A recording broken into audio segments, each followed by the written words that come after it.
Stephen's Career Academy, your success is our mission. Hello students, welcome to Stephen's career academy. Friction topic के second lecture की तरफ बढ़ते हैं। पहले discuss कर लेते हैं कि लास्ट लेक्चर में क्या हुआ था। देखिए, सबसे पहले तो फ्रिक्शनल फोर्सेस क्या हैं। जब भी कोई ऑब्जेक्ट अगर इस डायरेक्शन में मूव कर रहा है इस सरफेस के ऊपर, तो ये सरफेस इस ऑब्जेक्ट को एक रेजिस्टिव फोर्स प्रोवाइड करेगी और इसके मोशन को रोकने की कोशिश करेगी। वो फोर्स इसके अपोजिट डायरेक्शन में होता है और कॉन्टैक्ट्स पर होता है, जिसको फ्रिक्शनल फोर्स कहा जाता है। दूसरी बात यह होती है कि जब भी हम किसी ऑब्जेक्ट को मूव करने की कोशिश करते हैं तो ऐसा नहीं है कि थोड़ा सा फोर्स लगाते ही तुरंत वो मूव होने लग जाए। हमको काफ़ी फोर्स लगाना पड़ता है और एक पॉइंट आता है जब उसके बाद वो मूव होने लग जाता है और फिर आसानी से मूव होता है। आसानी से इन द सेंस एटलीस्ट जो मैक्सिमम फोर्स लगाया और उस फोर्स के बाद अचानक से जब मूव होता है तो फिर उतना ज़्यादा फोर्स लगातार नहीं लगाना पड़ता है। तो फ्रिक्शनल फोर्सेस जो होते हैं उनका हमने एक ग्राफ देखा था। वो ग्राफ कुछ ऐसा था। ये फ्रिक्शनल फोर्सेस हैं, ये जो फोर्स हम लगा रहे हैं। शुरुआत में तो ऑब्जेक्ट मूव नहीं कर रहा, इसका मतलब उसके ऊपर टोटल फोर्स ज़ीरो है। अगर टोटल फोर्स ज़ीरो है, फॉर एग्जांपल अगर ये ऑब्जेक्ट इस फोर्स के लगाने के बावजूद भी मूव नहीं कर रहा, इसका मतलब इसके ऊपर टोटल फोर्स ज़ीरो है। और अगर टोटल फोर्स इसके ऊपर ज़ीरो है, इसका मतलब ये जो बैकवर्ड फ्रिक्शनल फोर्सेस हैं इस फोर्स के बराबर है। तो काफ़ी देर तक तो ये बराबर रहेंगे, स्ट्रेट लाइन। देन उसके बाद क्या होगा, एक लिमिटिंग पॉइंट आएगा जिसको हम लोग लिमिटिंग फ्रिक्शन कहते हैं। इसके बाद क्या होगा कि ऑब्जेक्ट अचानक से मूव करने लग जाएगा और इक्विलिब्रियम कंडीशन ब्रेक हो जाएगी। इसके बाद अचानक से वो थोड़ा सा कम फोर्स लगाने के बावजूद भी मूव करता रहता है और ऑलमोस्ट कांस्टेंट हो जाता है फ्रिक्शनल फोर्स। आप फोर्स बढ़ा रहे हो, अब फ्रिक्शनल फोर्स नहीं बढ़ रहा। ये जो रीजन है ये स्टैटिक फोर्स का रीजन है, ओके। और ये जो रीजन है ये है काइनेटिक फ्रिक्शनल फोर्सेस का। इसके बाद हमने देखा था कि स्टैटिक फ्रिक्शनल फोर्सेस जो हैं ये Fs जो है ये बराबर है F के। ये वेरिएबल फोर्स है, सेल्फ एडजस्टिंग फोर्स है। लिमिटिंग फ्रिक्शनल फोर्स जो है वो न्यू एस इंटू एन के बराबर होता है। N is the normal reaction provided to the body, okay. और न्यू एस क्या है? Mu s is the coefficient of the limiting friction. Kinetic forces का formula mu k into N, where mu k is the coefficient of the kinetic friction, okay. In the cases we will study, nu s is greater than nu k because this limiting friction is more than the kinetic frictional forces. That is why nu s has to be more than nu k in the cases we are going to study. So this was all about the basics, okay. Let us discuss what is angle of friction. Suppose this is the normal reaction provided to the body and this is the direction of the frictional forces. Then they must have got a resultant. These two vectors must have got a resultant. This is the resultant.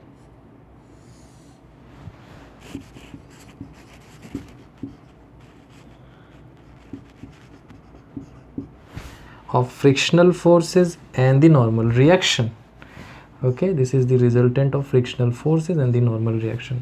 The angle it makes with the normal reaction is the angle of friction, okay. The angle the resultant of frictional forces and normal reaction makes with the normal reaction direction is the angle of friction.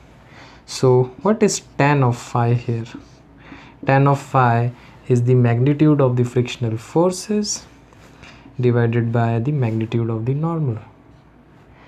So this should be nu s n over n. This comes out to be nu s,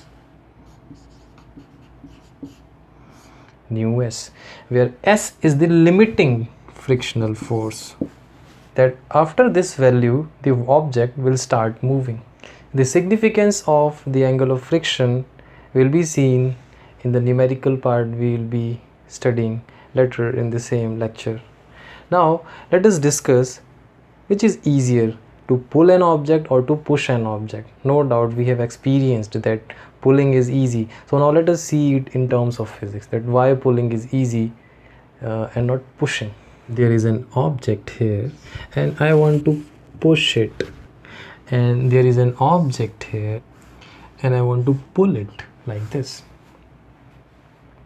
When I push the object with certain angle theta, I apply these two components of force.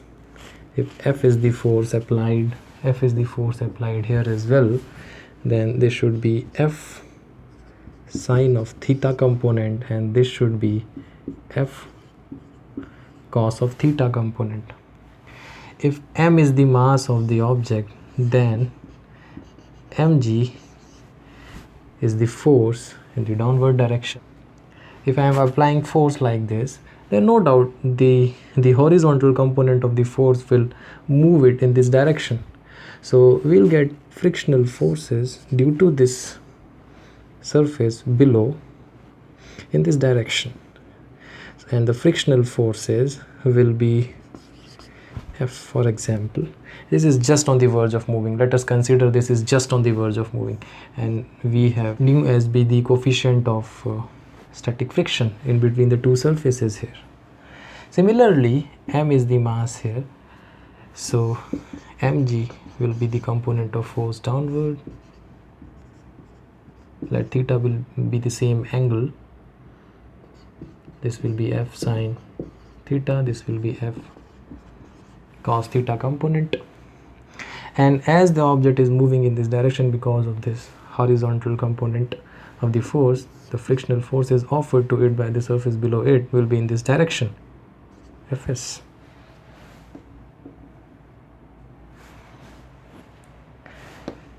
Let them be the limiting forces, okay, the limiting frictional forces. Now in the first case, no doubt the object is not going to move upwards or downwards. This is the condition. So the first condition is that y axis पर क्या होगा, equilibrium.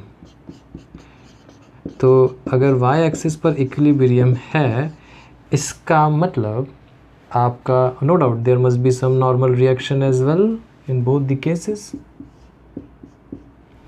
So अगर y axis पर equilibrium है, इसका मतलब total forces along the y direction should be 0. This implies that this F sine theta plus mg should be equal to n. N is in the upward direction, F sine theta and mg are in downward direction. Second case, case number 2, along x-axis. Along x-axis, what I see is that this force F cos theta has to be greater than this. So what I get is that F cos theta has to be greater than or at least equal to FL to cause the motion of the object in the forward direction. So F cos theta, this is one of the equation here. F cos theta has to be greater than equal to nu s n, or I can say that F cos theta has to be greater than equal to nu s, this is the value of n, F sine theta plus mg. Okay, so what I will get is that F cos theta minus nu s F sine theta should be greater than equal to nu s mg. Okay, and what I ultimately get here is that I'll write it here, that f should be greater than equal to nu s mg divided by cos theta minus nu s sin theta.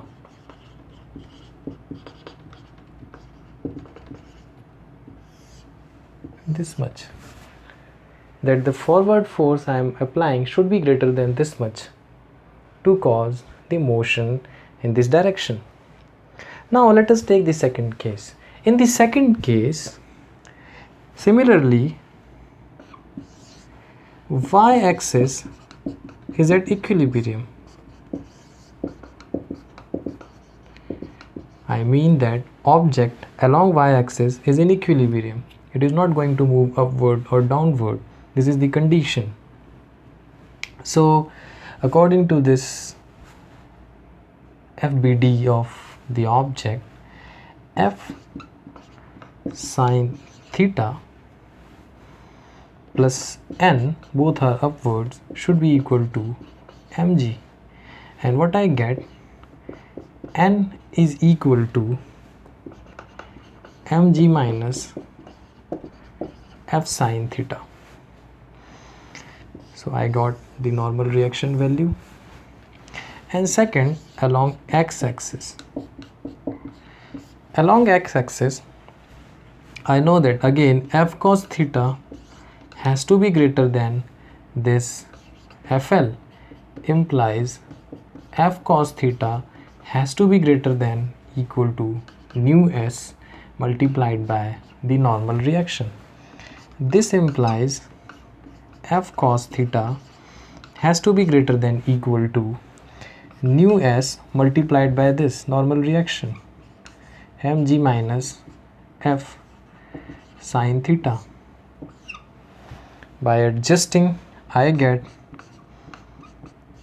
f cos theta plus nu s f sine theta greater than equal to mg, implies f should be greater than equal to, nu s is also here, nu s mg cos theta plus nu s sin theta. This is the value I am getting.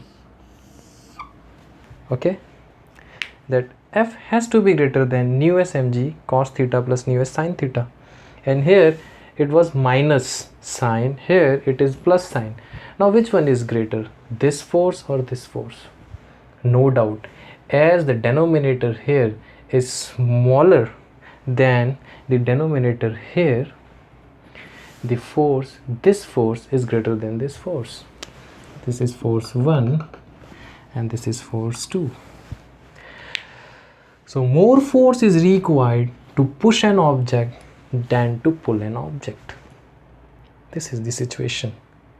That is the reason why pulling is easier, pushing is tough. Okay, now let us move on to the next topic. So now let us see what is the minimum value of the force required to move an object. What should be the minimum value? How will we decide it? Okay, in the last topic what we saw is that pulling is easier and the force required for pulling is how much? That the condition was that certain object was there, it was pulled like this was angle theta, this was the force, and nu s was the coefficient of static friction, m was the mass of the object. Then what we got? We got f to be greater than equal to nu s mg divided by cos of theta plus nu s sin of theta. This was the case. Okay, now we are interested in finding what should be the minimum value of f. Minimum to move an object. How much force will work, मुझे अपनी energy कम से कम खर्च करनी है, okay तो मुझे कितना force लगाना पड़ेगा, ठीक है। चलिए फाइंड करते हैं, ये फोर्स मिनिमम होगा कब, जब डेनोमिनेटर ज़्यादा होगा, मैक्सिमम होगा। चलो मैं डेनोमिनेटर को लेता हूँ, y is equals to cos of theta plus mu s sine of theta, this is the denominator part here and I want it to be maximum. ये मैक्सिमम कब होगा, चलिए देखते हैं। इसको डेरिवेट करता हूँ विद रिस्पेक्ट टू थीटा और देखते हैं इस फंक्शन की स्लोप ज़ीरो कहाँ पर आती है। जहाँ पर इस फंक्शन की स्लोप ज़ीरो होगी वहाँ पर पक्का मैक्सिमम या तो मिनिमम होगा। सबसे पहले ये देख लेते हैं कि स्लोप ज़ीरो कहाँ पर आती है। चलिए जैसे फॉर एग्ज़ाम्पल ये ग्राफ है, इस ग्राफ में इस पॉइंट पर स्लोप ज़ीरो है और इस पॉइंट पर स्लोप ज़ीरो है, यहाँ मैक्सिमम है, यहाँ पर मिनिमम वैल्यू है। तो सबसे पहले हम स्लोप ज़ीरो कहाँ पर है ये पता कर लेते हैं, इसका मतलब डेरिवेटिव ज़ीरो कहाँ पर आ रहा है ये पता कर लेते हैं। चलिए ठीक है, dy with respect to d theta is equal to minus of sine theta plus mu s cos of theta is equals to zero. Okay so what we get is that mu s is equals to tan of theta. अभी हमने पढ़ा था angle of friction कितना होता है, इस object पर अगर यहाँ नॉर्मल रिएक्शन लग रहा है और यहाँ फ्रिक्शनल फोर्सेस लग रहे हैं तो इन दोनों के रिजल्टेंट का जो एंगल बनता है नॉर्मल रिएक्शन के साथ tan ऑफ फाई वो न्यू एस के बराबर आता है। इसका मतलब थीटा एंगल वो वाला एंगल है जो एंगल ऑफ फ्रिक्शन है, एंगल ऑफ फ्रिक्शन निकाल दीजिए, वही आपका थीटा एंगल है जहाँ पर आपको मिनिमम फोर्स मिलने वाला है।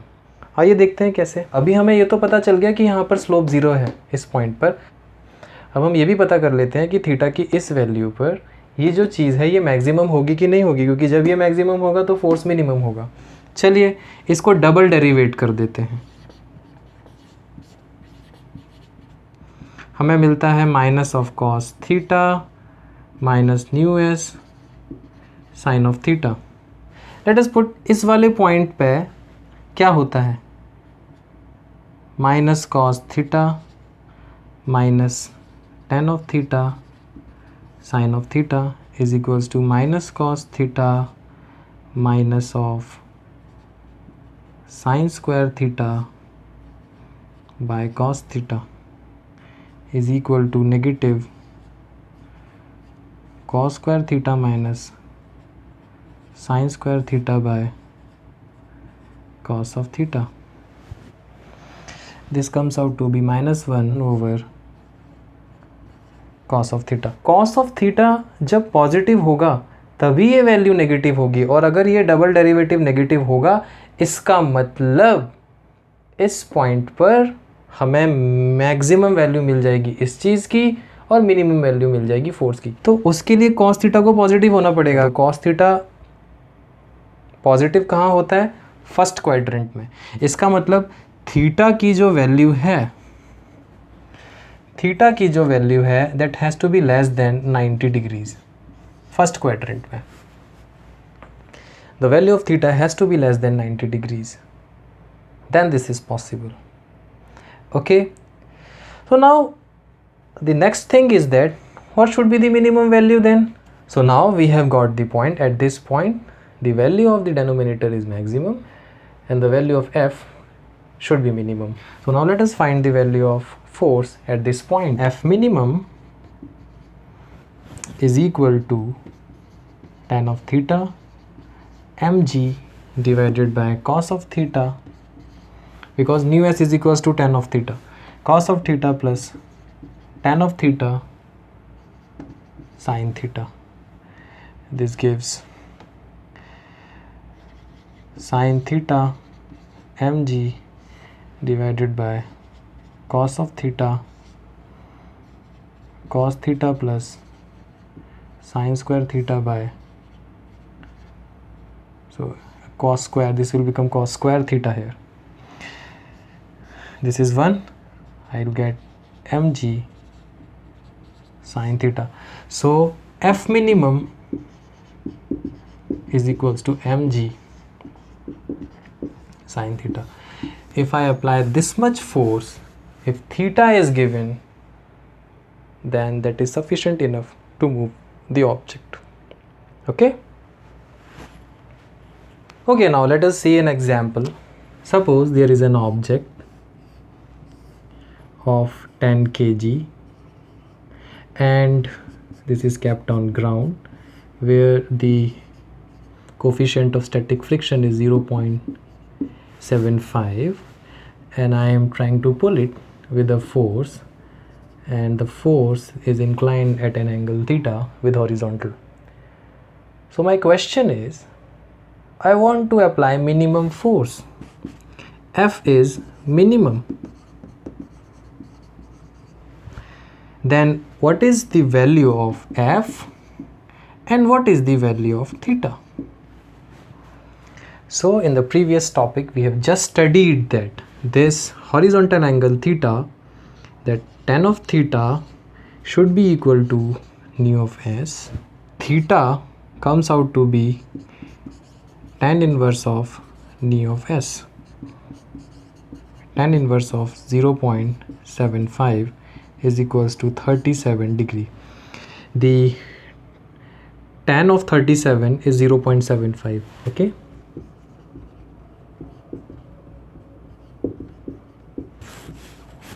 Okay. Now the value of the minimum force, we have just studied that minimum force should be equal to mg sine theta. This should be tan into tan into sine of 37 degrees equals to 100 into 0.6, 60 Newton, because sine of 37 0.6, cos of 37 0.8, tan of 37 0.75. Okay, so you'll have to apply at least 60 Newton forces here to overcome the frictional forces, and the 60 Newton force which you are applying should be applied at 37 degrees with respect to horizontal. तो ये lecture यहीं ख़त्म हो रहा है. Next lecture में हम पढ़ेंगे कि एंगल ऑफ रिपोज क्या होता है और उससे रिलेटेड कुछ प्रॉब्लम्स. Thank you.